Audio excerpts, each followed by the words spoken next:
Hello, good morning बच्चे। आज हम पढ़ने जा रहे हैं स्टैंडर्ड 4 का हिंदी का चैप्टर सेमेस्टर 2 का स्वतंत्रता की ओर। जब हम स्वतंत्र हुए थे तब हमारे देश में कैसे गांधी जी ने काम किए थे उसके बारे में ये चैप्टर है। चैप्टर का नाम है स्वतंत्रता की ओर। जब गांधी बापू ने स्वतंत्र के लिए जो भी आदेश दिया था उसमें जो नमक का जो हमने सुना हुआ है ना, दांडी यात्रा, उस दांडी यात्रा के बारे में हमें बताया गया है। अभी इस चैप्टर में धनी को पता था कि आश्रम में कोई बड़ी योजना बन रही है। धनी नाम का एक लड़का था, वो गांधी बापू के साथ अपने परिवार के साथ गांधी बापू के वहाँ आश्रम में रहता था।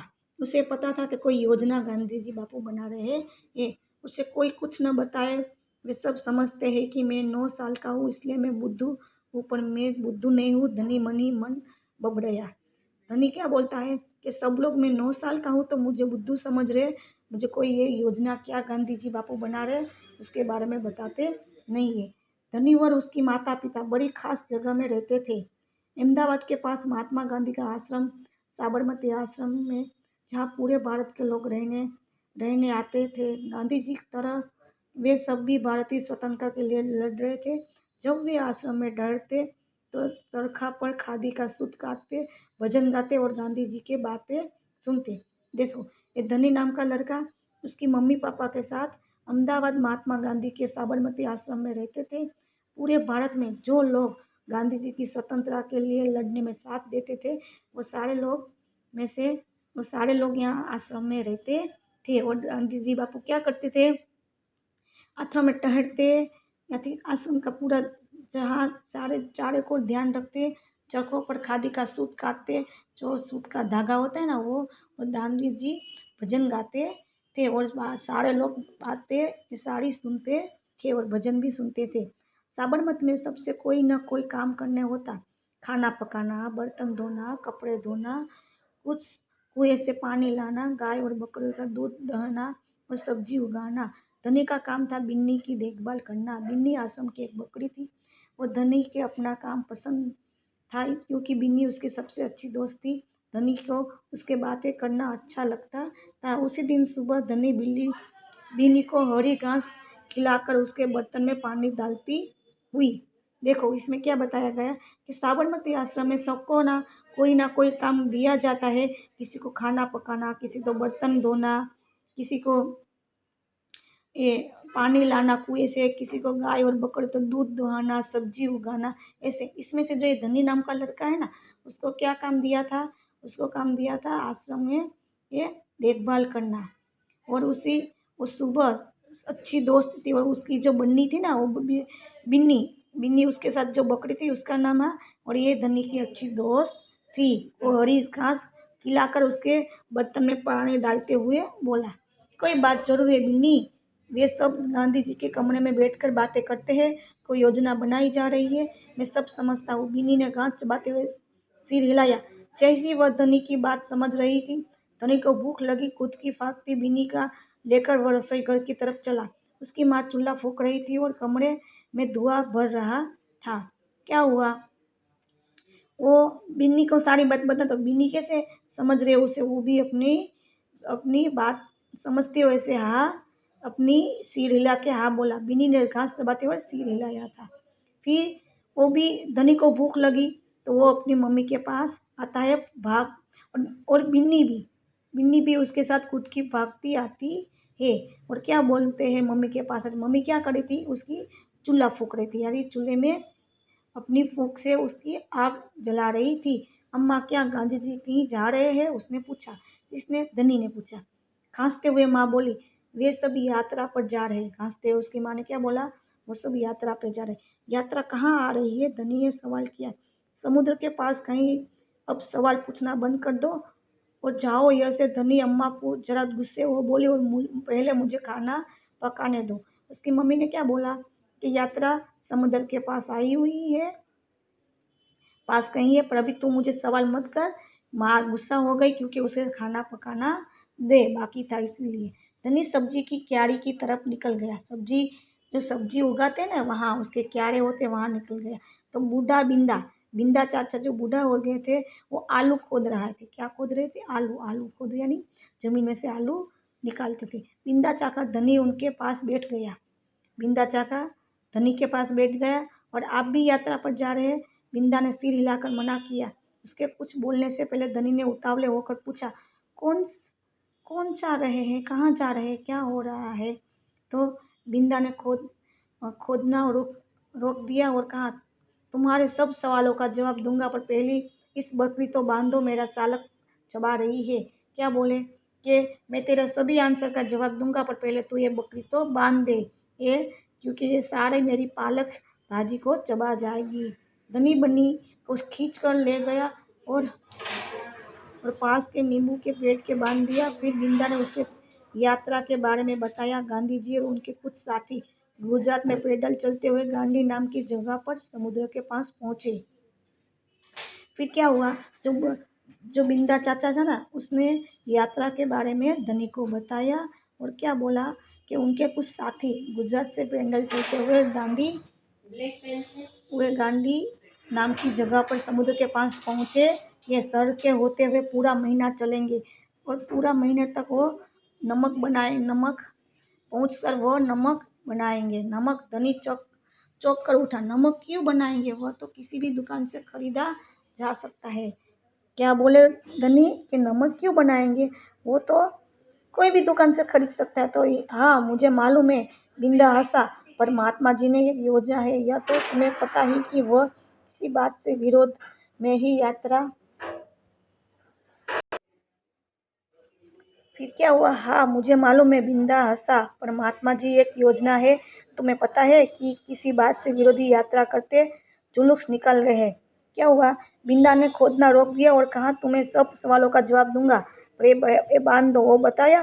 फिर क्या बोले थे कि ये सारे लोग गांधी नाम की जगह पर समुद्र के पास नमक की किसी भी दुकान से खरीदी जा सकते ना, वहाँ जा रहे हैं। क्या धनी क्या बोला? नमक को और भी कहाँ से हमें मिल सकती है? हाँ, मुझे मालूम है। बिंदा हंसा। पर महात्मा गांधी ने योजना है, ये तो तुम्हें पता ही है। वह किसी बात से विरोध में यात्रा करते हैं, जुलूस निकलते हैं। जुलूस यानी कि ये लोग सारे लोग जो गांधी जी के साथ पैदल यात्रा जाएंगे और ये सत्याग्रह में जोड़ेंगे। हाँ, बिल्कुल सही, मैं जानता हूँ कि ब्रिटिश सरकार के खिलाफ सत्याग्रह के जुलूस निकालते हैं, जिससे कि उन्हें इस खिलाफ लड़ सके और भारत स्वतंत्र की ओर नमक को लेकर विरोध क्यों करे रहे हैं। यह तो समझदारी वाली बात नहीं है। बिल्कुल धनी, क्या तुम्हें पता ही कि हमें नमक पर कर देना पड़ता है? तो उसने क्या बोला कि चाचा ने बोला कि तुम्हें पता है धनी कि हमें नमक पे एक देना पड़ता है, सत्याग्रह। तो बिल्कुल धनी, क्या तुम्हें पता है कि मुझे नमक पर कर देना पड़ता है?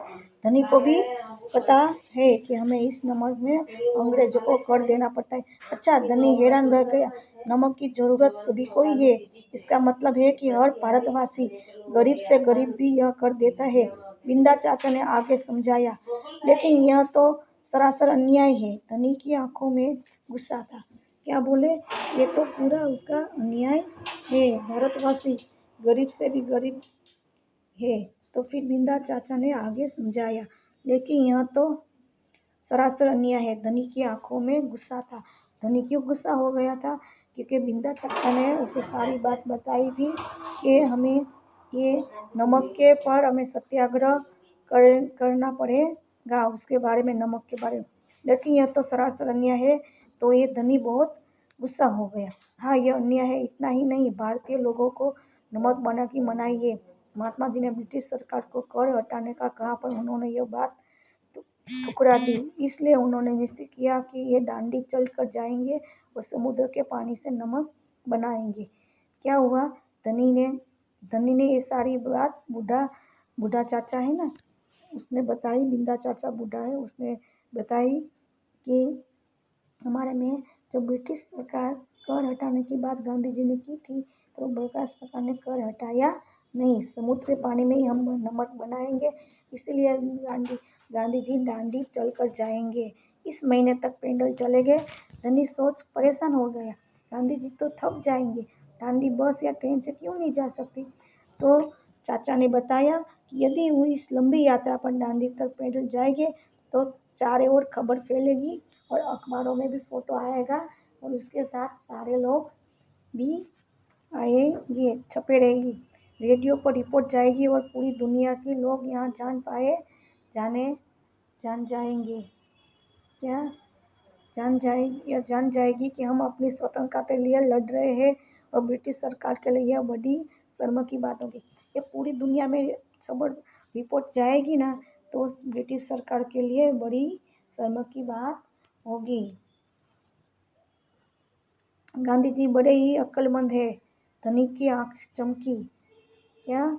बिंदा हंसकर कहा, हाँ वह तो है ही। दोपहर के अब आश्रम में थोड़ी शांति होती। धनी अपने पिता को ढूंढने निकल पड़ा। फिर क्या किया? धनी ने सारी बातें दांडी यात्रा की थी वो चाचा से सुनी। फिर उसने क्या किया? अपने पिताजी को खोजने लगा कि वो कहाँ पे है। तो अपने पिता को ढूंढने निकला तो वो एक पेड़ के नीचे बैठकर चरखा काट रहे थे। गांधी जी के आश्रम में सब क्या काम करते हैं? चरखा काटने का। पिताजी ने क्या? आप और अम्मा दांडी यात्रा पर जा रहे हैं? धनी ने सीधे काम की बात उसके पिताजी को बोली। मैं हाँ जा रहा हूँ पर तू और अम्मा यहीं रहेगी। उसके पिताजी ने क्या आंसर दिया कि तू और तेरी मम्मी दोनों यहाँ पे रहना, मैं गांधी बापू के साथ यात्रा पे जाऊंगा। बेकार की बात मत करो। क्या बोला है वो लड़का? मैं भी आपके साथ चलूंगा। तो इसके पापा क्या बोले? बेकार की बात मत करो धनी, तुम इतना लंबा नहीं चल पाओगे, आश्रम के नौजवान जा रहे हैं। धनी को क्या बोले उसके पिताजी?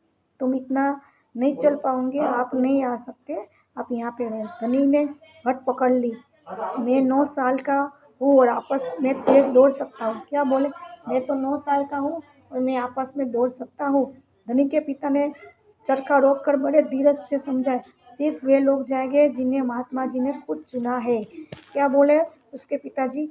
ये जो लोग जाएंगे जिसे महात्मा गांधी ने खुद चुना है, ठीक है, तो मैं उन्हीं से बात करूंगा। धनी ने क्या बोला कि मैं अभी महात्मा गांधी से डायरेक्ट बात करूंगा। धनी खड़े होकर बोला और वहां से चल दिया। गांधी जी ने बड़े व्यस्त रहते थे, उन्हें अकेले पकड़ पर आसान नहीं था, क्योंकि गांधी बापू बड़ों सुबह से लेकर शाम तक व्यस्त रहते थे, उसे अकेले पाना मुश्किल था। तो फिर उसने क्या किया? धनी ने अगले दिन सुबह हुई तो सूरज निकला तो धनी बिस्तर से छोड़कर सीधा गांधी जी तो ढूंढने चला गया। गांधी जी तो ढूंढने चल गया और गांधी जी गौशाले में गए तो उसके पीछे गया। फिर सब्जी के बगीचे में गए, मटर बंद गोभी देखे हुए बिंदा से बात कर रहे थे, वो धनी उसके भी वहाँ पीछे गया। पीछे पीछे चल रहे थे।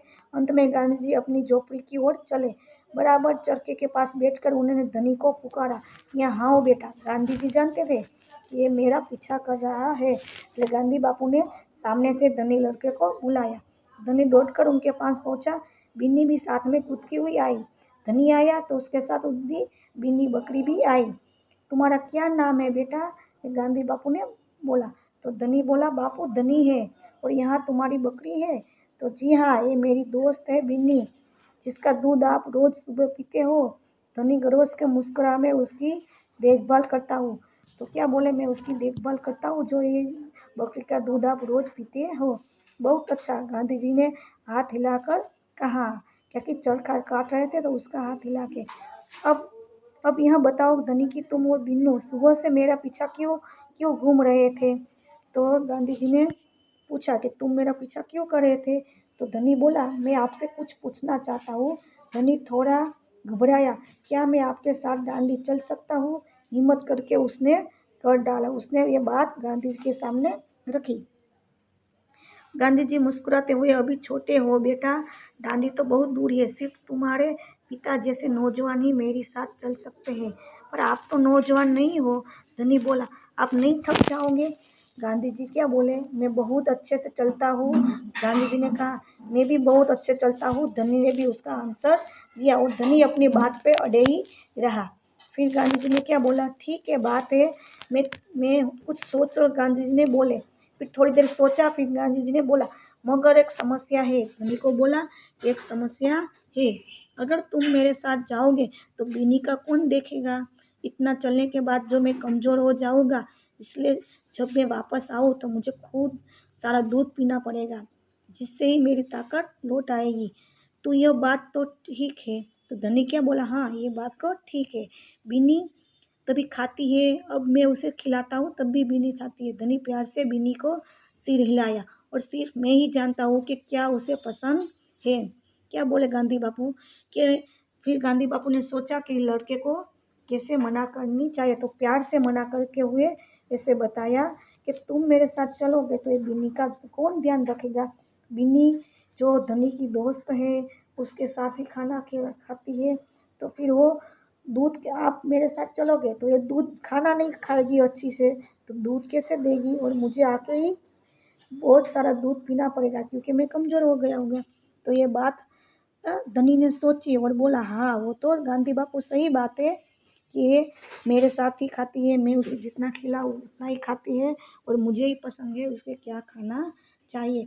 बिल्कुल सही है, तो क्यों तुम आश्रम से रहकर मेरे ये बिन्नी को देखभाल करोगे, गांधी जी ने प्यार से बोला।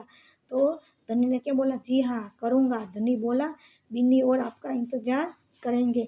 ऐसे ही गांधी बापू ने धनी लड़के को समझाया कि दांडी यात्रा पे हम जाएंगे, आप यहाँ घर पे रहते इस बिन्नी का ध्यान रखो।